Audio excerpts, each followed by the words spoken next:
زکر و مناجاتی خەلیفە و دەروێشانە بۆ ماڵ ئاواییکردنیان لە شێخەکەیان شێخ سالاری حەفید کە ئاڵا هەڵگر و شوێنگرەوەی با و باپیرانی بووە لە دینداری و بەها کۆمەڵایەتیەکاندا. ئەمڕۆژ پاش ماڵ ئاواییکردنی لە مەرقەدی کاک ئەحمەدی شێخ لە سلێمانی لە تەنیشت با و باپیرانی بە خاک دەسپێرێت.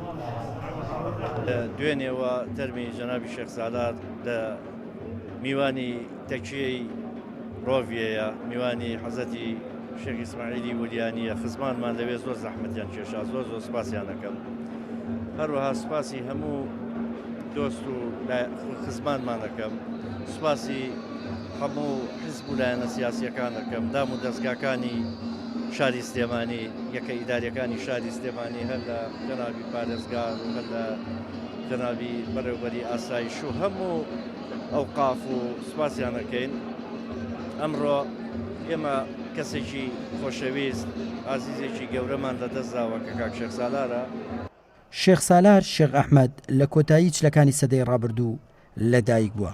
ژیانی پڕ بووە لە خزمەت بە بوارەکانی سیاسی، کۆمەڵایەتی، ئاینی. وێنە و مێژووە دەوڵەمەندەکەشی شایەتی بۆ دەدەن.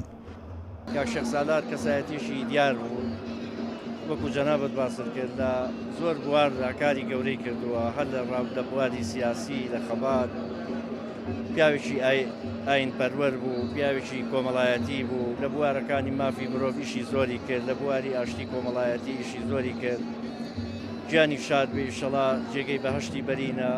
ماوەیەکی زۆرە بینن لەم مەقامەیە خزمەتەکە، خزمەتێکی زۆری کردووە بە هەژاران، جێدەسی دیارە. ئەم بنەماڵەیە کەسی تیانە زەرەری بەقەد من لێکەوتم، من کۆستمشکە، چونکە ئەو لە مزگەوتی گەورە لەگەڵمە، من ئیمام و خەتیبی ئەم مزگەوتم، ئەو لەگەڵماوە منی دامەزرانەوە ئەو پشتیوانی لێکردوم. بەڵام ئێستا ئاوا هەستەکەم پشتم نەما، مەگەر با بزانین خوای گەورە بێ لە خوای پەروەردگار ئەو لێرە بوو لەم بنەماڵەیە. بنەماڵەی شێخ مارفی نۆدێ لە کوردستان و ڕۆژهەڵاتی ناوەڕاست ناوناوبانگێکی ئاینی و سیاسی و کۆمەڵایەتی گەورەیان هەیە. خانەقا و مزگەوتی گەورەی سلێمانیش یەکێکە لەو شوێنانەی کە خزمەتی گەورەی با گەلی کوردستان کردووە. حضرتی کاک ئەحمەدی شەیخ قودس سره کوڕی حضرتی شێخ معروفی نۆدەهیە، کە حضرتی شێخ معروفی نۆدەهی گەورەترین عالمی کوردستانی هەر چوار پارچەی کوردستان بووە، و هەروەها حضرتی کاک ئەحمەدیش عالمێکی گەورە بووە. پاش وەفاتی باوکی لە مزگەوتی گەورە دەستی کردووە بە خزمەتکردنی مسلمانان و یارمەتی هەژاران و فەقیران، و هەروەها ئەوانەی کەم بینا بوون هەمووی کۆکردنەوە لە مزگەوتی گەورە شوێنی بۆ دابینکردن و نەفەقەی کێشاون. حەزرەتی کاک ئەحمەدی شێخ گەورەترین خزمەتی هەبووە بە مسلمانان، تەنانەت لە ڕۆژهەڵاتی ناوەڕاستدا دەورێکی گەورەی هەبووە.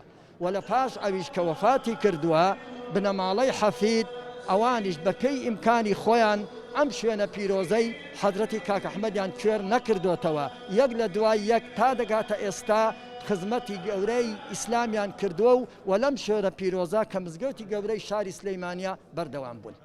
شێخ سالاری حەفید بەهۆی ناوناوبانگی بنەماڵەکەی و پێگە و شارەزایی خۆشی ڕۆڵی لە بزنەوەی ڕزگاری خوازی گەلی کوردستاندا هەبووە و لە زۆر قۆناغیشدا نوێنەرایەتی خەڵکی کوردستان و سلێمانی کردووە بۆ داکۆکیکردن لە مافی گەلەکەی. عومەر کەریم، گەلی کوردستان، سلێمانی.